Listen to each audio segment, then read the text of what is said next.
একদম এই জ্যোতি ডেকাৰ ইউটিউব চেনেল খুলিছে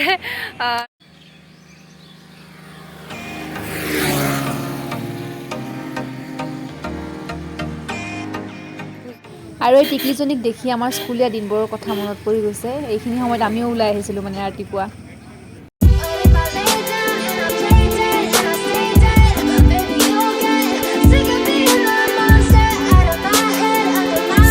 গুড মৰ্ণিং এভৰিৱান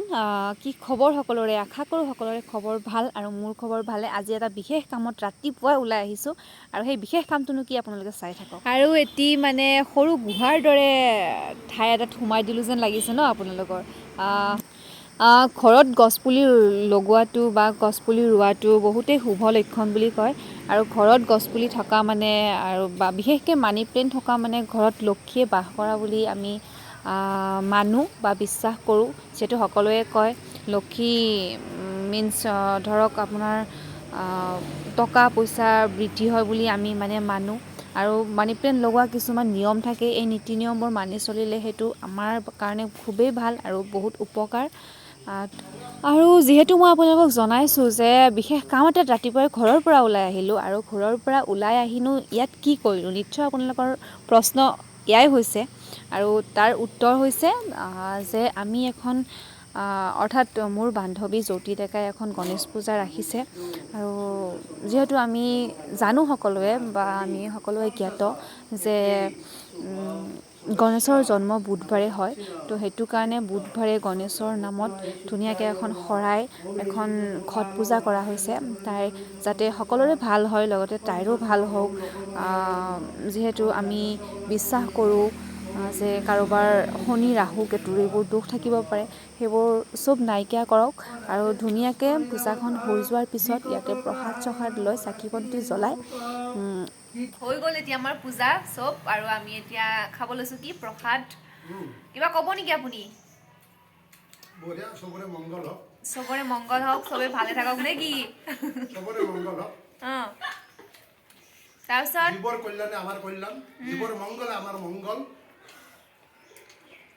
সুন্দৰ চবৰে বাঞ্ছাবিলাক পূৰ্ণ হওক মনৰ বাঞ্ছা পূৰ্ণ হওক চ' গুড ইভিনিং সকলোকে আৰু আশা কৰোঁ আগৰখিনি ভিডিঅ' চাই ভাল পালে আৰু এতিয়া সন্ধিয়া হৈছে সন্ধিয়া হ'ব হৈছে আৰু আমি এনেই অকণমান ছাতৰ ওপৰত উঠিছোঁ আৰু এয়া তলত খুৰি ধুনীয়াকৈ কিবা কৰি আছে আৰু ইহঁতৰ এই ৰাস্তাটোত মানে যিহেতু মেইন ৰাস্তা হয় ন এইটো মেইন ৰাস্তাটো বহুত গাড়ী অহা যোৱা কৰি থাকে বহুত ভিৰ মানে বাটলৈ যাবও ভয় লাগে তো সেইটো কাৰণে মানে ওপৰৰ পৰা অকণ পৰিৱেশটো দেখাবলৈ চেষ্টা কৰিছোঁ মই খুব সুন্দৰ সেউজীয়া পৰিৱেশ এটা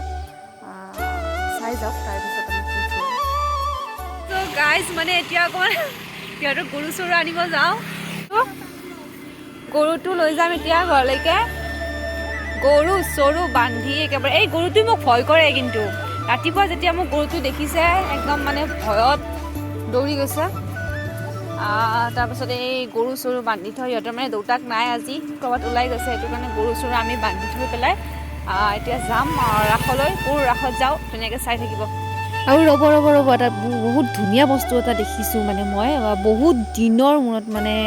ঘোঁৰা এটা দেখিলোঁ মানে আৰু ইহঁতৰ মানে ইয়াতে ঠাইখিনিত গৰু ঘোঁৰা বহুত দেখিবলৈ পোৱা যায় এটা কি ধুনীয়া মানে সুন্দৰ পৰিৱেশ দেই আৰু অৱশেষত তাই আৰু মই ধুনীয়াকৈ এতিয়া ৰাস চাব ওলাইছোঁ আৰু ৰাস চাম আমি ক'ৰ ৰাস চাম সেইটো দেখাই আছোঁ আপোনালোকক ধুনীয়াকৈ চাই থাকিব এয়া ৰাসৰ মানে গেট আৰু গেট পাইছোঁহে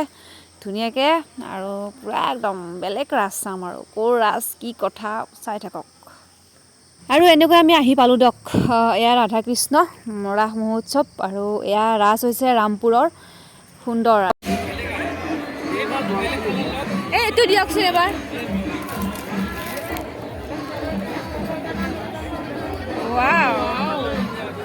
কিনো এইটো কাগজৰ বনাইছে ন ঘৰতে বনাইছে নেকি ভাল লাগিছে মানে কোনেও নিকিনে গম পাইছেনে চবেই এটা এটা ফটো উঠিল আপোনাৰ লষ্ট মানে আপোনাৰ পৰাতো নলয় ন কমি যোৱা নাই কিন্তু তাই নিকিনে ন লছ হৈ গ'ল কিন্তু কিছুমানে নিদিয়ে আপুনি কাৰণেহে দিছে মানে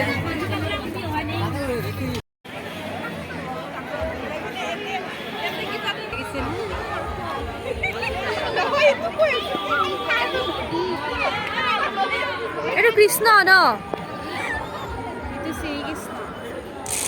ভাল লাগিছে এইখিনি তো ইনকে দিনটো কাটে ধুনীয়াকৈ ৰাস্তা এতিয়া ঘৰ আহিলোঁ দিয়ক গুড নাইট।